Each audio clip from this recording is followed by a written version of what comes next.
ഇപ്പോൾ കുറേ ആൾക്കാർക്കുള്ളൊരു വലിയൊരു സംശയമാണ് സ്വർണ്ണവില കൂടുമോ അതോ കുറയുമോ എന്നുള്ളത്. ഇപ്പോൾ സ്വർണ്ണം എടുക്കണമെന്ന് ആഗ്രഹിച്ചിരിക്കുന്ന ആൾക്കാരുണ്ടായിരിക്കും, അവർ റേറ്റ് കുറയാൻ വേണ്ടി കാത്തിരിക്കുകയായിരിക്കും. അതുപോലെ സ്വർണം വിൽക്കണം എന്നുള്ള ആഗ്രഹിച്ചിരിക്കുന്ന ആൾക്കാരുണ്ട്, അവർക്ക് മാക്സിമം റേറ്റ് കൂട്ടണം എന്ന് ആഗ്രഹിക്കും.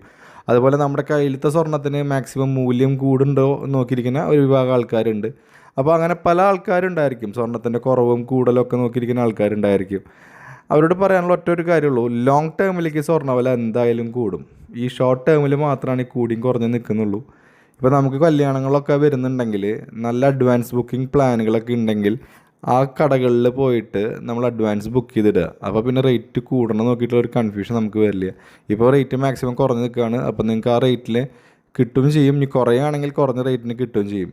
അതുപോലെ വിൽക്കാൻ നിൽക്കുന്ന ആൾക്കാരുണ്ടെങ്കിൽ നിങ്ങൾക്ക് കുറച്ചും കൂടിയും ടൈമിൽ പിടിച്ച് നിൽക്കാൻ പറ്റുന്നുണ്ടെങ്കിൽ സ്വർണ്ണവില തീർച്ചയായിട്ടും ഇനിയും കൂടുക തന്നെ ചെയ്യുള്ളൂ.